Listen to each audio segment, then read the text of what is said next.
बच्चों नमस्कार।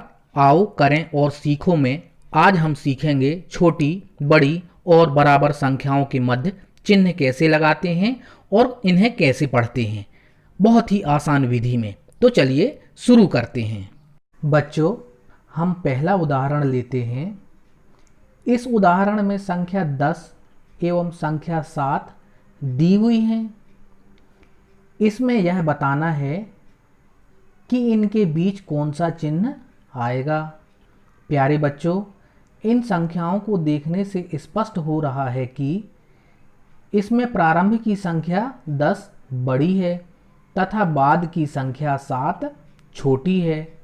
बच्चों, आप इस बात का विशेष ध्यान रखेंगे कि जिस तरफ जो संख्या बड़ी है उस तरफ आप 2 बिंदु लगाएंगे और जिस तरफ जो संख्या छोटी है उस तरफ आप 1 बिंदु लगाएंगे। इस बात का विशेष ध्यान हर प्रश्न में रखेंगे आप।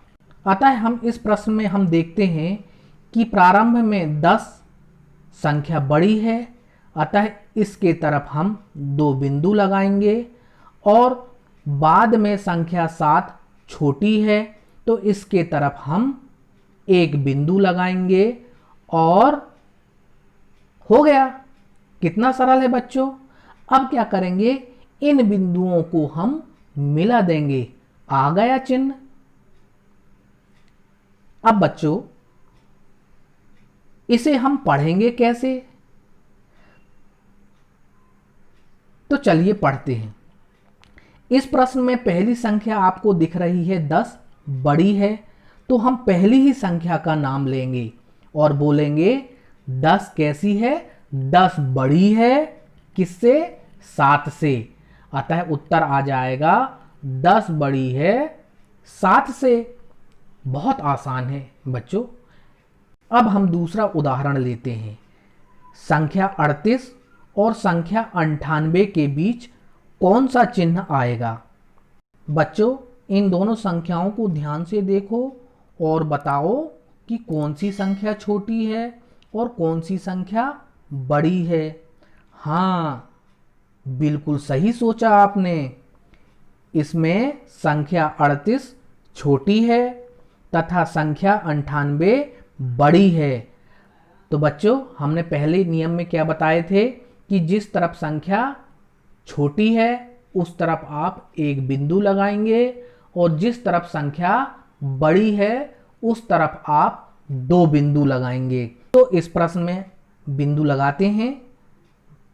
बच्चों, अब हम छोटी संख्या 38 की तरफ 1 बिंदु लगाएंगे और बड़ी संख्या 98 की तरफ हम 2 बिंदु लगाएंगे।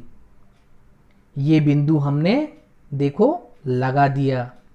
अब हम इन बिंदुओं को मिला देते हैं। अरे देखो, आ गया चिन्ह। अब हम इसे कैसे पढ़ेंगे बच्चों, तो आपको हमने पहले ही बता दिया है कि प्रारंभ की संख्या आपको कैसी दिख रही है, छोटी दिख रही है। तो हम वैसा ही पढ़ेंगे। कैसा पढ़ेंगे, प्रारंभ की संख्या कौन सी है, 38। तो हम बोलेंगे 38 छोटी है किससे, 98 से। हाँ, तो उत्तर क्या होगा, संख्या 38 छोटी है 98 से। चलिए अब हम एक और उदाहरण देखते हैं।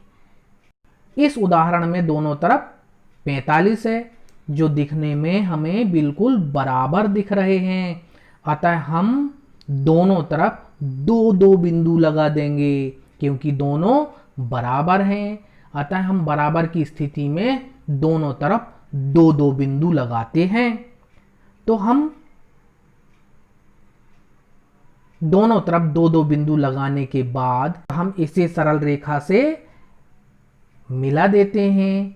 आ गया चिन्ह बराबर का। बच्चों, हम कैसे पढ़ेंगे इसे, हाँ, इसे हम पढ़ेंगे 45 बराबर है 45 के। बच्चों, इसी प्रकार से कुछ और उदाहरण हम समझने के लिए लेते हैं। आपको स्क्रीन में 109 और 86 दो संख्याएं दिख रही हैं। इसमें बच्चों ध्यान से देखें कि संख्या 109 बड़ी है, तो हम इसके तरफ 2 बिंदु लगाते हैं, और संख्या 86 छोटी है तो इसके तरफ हम 1 बिंदु लगाते हैं। अब बच्चों इन बिंदुओं को हम मिला देते हैं। आपने देखा यह चिन्ह कितना आसान है ना बच्चों। अब हम इसे पढ़ेंगे। 109 बड़ी है 86 से। चलिए एक और उदाहरण देखते हैं।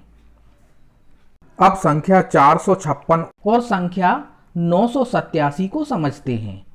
बच्चों हम दोनों संख्याओं में तुलना कर देखते हैं, तो हमें 456 छोटी संख्या दिख रही है, तो हम इसके तरफ 1 बिंदु लगा देते हैं, और 987 संख्या बड़ी है तो इसके तरफ हम 2 बिंदु लगा देते हैं। अब बच्चों क्या करेंगे आपको पता है? हाँ, इन बिंदुओं को हम मिला देते हैं। लो आ गया यह चिन्ह। अब इसे हम पढ़ेंगे। 456 छोटी है 987 से। बच्चों मुझे लगता है कि ये प्रश्न समझ में आपको आ गए हैं। चलिए एक और उदाहरण हम समझते हैं। अब हम 450 और 234 लेते हैं। बच्चों हमें संख्या 450 बड़ी दिख रही है, तो इसके तरफ हम 2 बिंदु लगाते हैं, और हमें संख्या 234 छोटी दिख रही है, तो इसके तरफ हम 1 बिंदु लगाते हैं, और हम इसे पेन से मिला देते हैं। बस हो गया। अब हम इसे पढ़ेंगे। 450 बड़ी है 234 से। बच्चों यदि यह वीडियो आपको पसंद आया तो ज़रूर कमेंट कर हमें बताएं, ताकि आपकी पसंद के अनुसार नए नए वीडियो आपके लिए हम बना सकें। कमेंट ज़रूर करें, तथा आपसे एक और अनुरोध है कि इस चैनल को यदि आपने अभी तक सब्सक्राइब नहीं किया है तो नीचे सब्सक्राइब बटन पर क्लिक कर सब्सक्राइब अवश्य करें, और अधिक से अधिक फेसबुक व्हाट्सएप पर शेयर करें। धन्यवाद।